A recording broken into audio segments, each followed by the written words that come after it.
మన ప్రభువును రక్షకుడైన యేసుక్రీస్తు నామం పేరట మీకు శుభములు తెలియజేస్తున్నాను.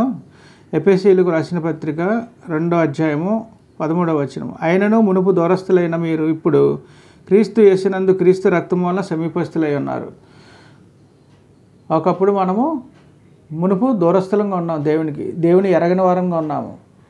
ఇప్పుడైతే క్రీస్తు రక్తం వలన సమీపస్తులే, క్రీస్తు రక్తం వలన మనం కడగబడి మన పాపముల ద్వారా విమోచించబడి కడగబడిన స్థితిలో ఉన్నాము, సమీపస్తులుగా ఉన్నాము దేవునికి. ఒకప్పుడు మన పరిస్థితి ఏంటంటే దేవుని ఎరగని వారంగా ఉన్నాం, చీకటిలో జీవించాము, చీకటి అంధకార పరిస్థితుల్లో ఉన్నాము. దేవుని శక్తి ఏంటో, దేవుని మార్గం ఏంటో మనం తెలియని వారంగా మన కళ్ళకు గుడ్డితనం కలిగజేసింది ఈ లోకంలో ఉన్న సాతాను. కాబట్టి ప్రియమైన వారులారా, ఎప్పుడైతే మనం క్రీస్తు రక్తం చేత కడగబడి మన యొక్క కళ్ళకున్న గుడ్డితనమును తొలగించి దేవుడు మనం సమీపస్తులుగా చేసుకొని ఉన్నాడు. కాబట్టి ప్రియమైన వారులారా, మన ఆది తల్లిదండ్రులైన ఆదాము హవ్వలు వారు పాపానికి లోబడి దేవుని మాట వినకుండా అవిధేయులై పాపంలో పడిపోయి ఉన్నారు. అట్టి పాపంలో పడిపోయిన స్థితిలో ఉన్నప్పుడు వారు దేవుడు అనుగ్రహించిన అధికారమును, దేవుడిచ్చిన మహిమను పోగొట్టుకొని ఉన్నారు. అట్టి అధికారమును, అట్టి మహిమను మనకు తిరిగి ఇవ్వాలని మన మీద ఉన్న ప్రేమ చేత తండ్రి అయిన దేవుడు మనకును ఆయనకు మధ్యగా వారధిగా యేసుక్రీస్తు అని మన రక్షకుడిని యేసుక్రీస్తు ప్రభువారిని ఈ లోకమునకు పంపించడం జరిగింది శరీరధారిగా. ఆయన మనకును ఆయనకు తండ్రి అయిన దేవునికి మధ్య వారధిగా నిలబడి ఉన్నాడు ప్రభువారు. మన యొక్క పాపములు అపరాధములు చేత మనం పట్టబడి ఉండగా మన పాపముల చేత రక్షించబడి విడుదల ఇచ్చి ఆయన పరిశుద్ధమైన రక్తం చేత కడగబడిన వారముగా మనం ఇప్పుడు సమీపస్తులుగా మనం జీవించి ఉన్నామంటే ఆయన గొప్ప సంకల్పం. అది మనం స్థితి ఇప్పుడు ఎలాగుందంటే క్రీస్తునందు క్రీస్తు బిడ్డలుగా మారి ఉన్నాం, క్రీస్తు కుమార్తెలుగా మారి ఉన్నాం. కాబట్టి ప్రియమైన వారులారా, మనము దేవునికి మనకు మధ్య ఉన్న పాపాన్ని అడ్డుగోడలను తొలగించి ఉన్నాడు. ప్రభు అయిన యేసుక్రీస్తు వారు తన యొక్క పరిశుద్ధమైన శరీరమును తెరగా చీల్చి మనకు సమీపంగా వచ్చి ఉన్నాడు, మనల్ని సమీపస్తులుగా చేసుకొని ఉన్నాడు, మన మీద ఎంతగానో ప్రేమ చూపించి ఉన్నాడు. మనం సమీపంగా రావాలని ఎంతగానో ఆరాటపడి ఎంతగానో ఆశపడి ఆయన యొక్క అనాది సంకల్పం బట్టి మనల్ని సమీపస్తులుగా చేసుకున్నట్టు కొరకు ఈ లోకంలో మన కొరకు వచ్చి ఉన్నాడు. అట్టి ప్రభువారిని మనం అంగీకరించకుండా సిలువ వేసిన వారముగా మనం ఉన్నాము.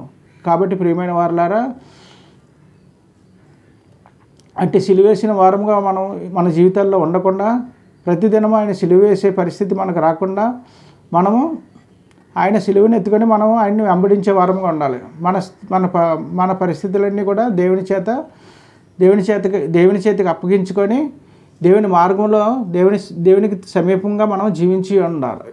ఇతరులను సమీపస్తులుగా చేయాలి. ఇతరులను కూడా మనం సువార్త చెప్పి ఆయన మాటలు తెలియజేసి ఆయన శక్తి తెలియజేసి ఆయనకు మనము వారిని సమీపస్తులుగా చేర్చాలి. దేవుని ఎరగని వారికి మనం కూడా ఒకప్పుడు దేవుని ఎరగని పరిస్థితిలో ఉన్నాము. దేవుని యొక్క మార్గం ఏంటో తెలియదు, దేవుని మార్గం ఏంటో తెలియదు, దేవుని శక్తి ఏంటో తెలియదు, దేవుని కార్యములు అంటే ఏమిటో తెలియదు. కాబట్టి ప్రియమైన వారులారా, మన మీద ఉన్న ప్రేమ చేత మనల్ని విడిపించి ఉన్నాడు ప్రభు అయిన యేసుక్రీస్తు వారు. మనం ఎలాగైతే రక్షించబడ్డామో, ఎలాగైతే క్రీస్తు రక్తం చేత మనం కడిగిబడి ఉన్నామో, మనము కూడా